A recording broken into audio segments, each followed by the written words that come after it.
Mini's US lineup is rife with choice, from the basic two-door and Fords or Cooper hardtops to the Clubman wagonette to the crossover Countryman to the Cooper convertibles. Factor in 3 engines and 2 transmissions, and Cooper derivatives number in the dozens. Now consider that Mini's home market of Great Britain gets everything we get, plus 4 additional power blunts. Should we be jealous? In some cases, no. Specifically, the pair of gas and diesel-powered Mini 1 models, whose engines are so weak they aren't worthy of the Cooper name. The 2 more powerful diesels found in the base D and Sporter ST models, though, are somewhat more interesting.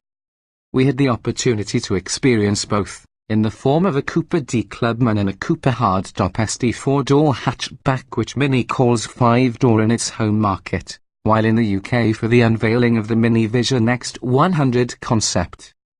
The test drives were brief, less than an hour in each, on roads ranging from 8-lane motorways to narrow, serpentine paths originally mapped by the Romans. Each of these diesel Coopers generally look and feel just like their gasoline-powered counterparts, with the same perky handling, chatty steering, and optional drive modes that have more or less the same effect on their dynamics. Feature-wise, they square up with their gas-powered counterparts, too. But at the end of the day, there was only one that we wanted to stick in our carry-on and bring home. And no, it wasn't the quicker one. Cooper D, come join our club, man. It turns out the plus size for a Mini Cooper Clubman and Mini's 2.0-litre 4-cylinder diesel are a great match. Lively and surprisingly quick, the diesel feels much like the gas-powered 3-cylinder turbo Clubman, only with a big helping of additional mid-range punch. The diesel's output tops the base gas-powered Clubman's 1.5-litre turbocharged 3-cylinder in both horsepower and torque, with its 148 horsepower at 4,000 revolutions per minute besting the gas engine by 12 ponies and its 243 lb-ft of torque at 1,750 revolutions per minute, representing a significant 81 lb-ft jump. The extra output is more than sufficient to handle the diesel model's nominal added weight, 44 to 88 pounds depending on transmission, according to Mini. Throttle response in the meat of the tachometer is immediate and robust, accompanied by a pleasant growl through 4,000 revolutions per minute. Above that, however, the sound changes to a gravely fracker and response falls off a cliff, so it's best to keep revs lower.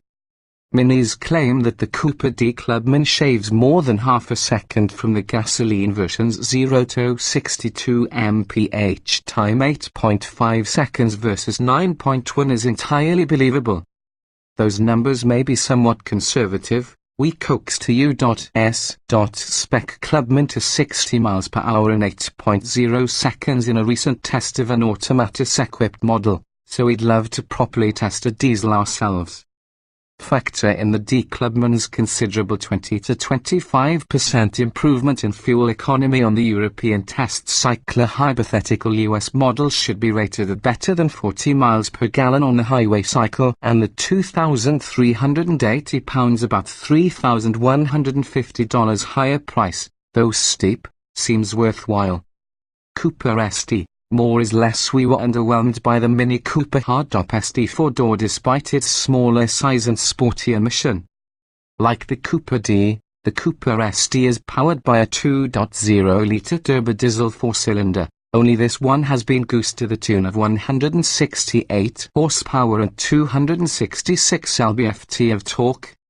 Whereas the Cooper D is quicker than the standard Cooper, the ST hardtop 4-door is slower than its Cooper S counterpart, which produces 189 horsepower and 207 lb-ft.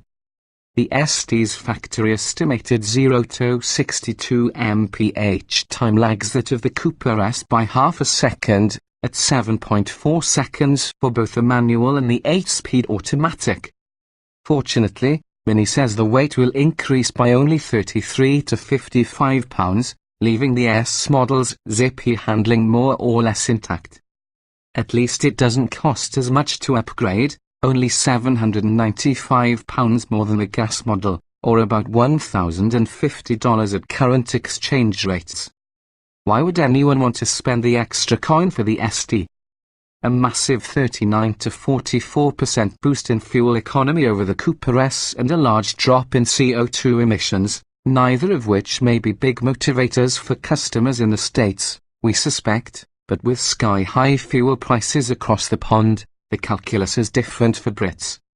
While Mini was happy to indulge us with this diesel duo in England, we're told there are no plans in the foreseeable future to expand the US choices to include diesel-powered Minis.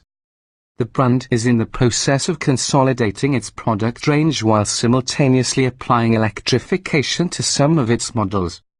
Factor in the deleterious effect on diesels from recent emissions-related scandals, and the business case for Mini diesels is nearly impossible to make. It's too bad, since the Clubman, in particular, is a driver's delight.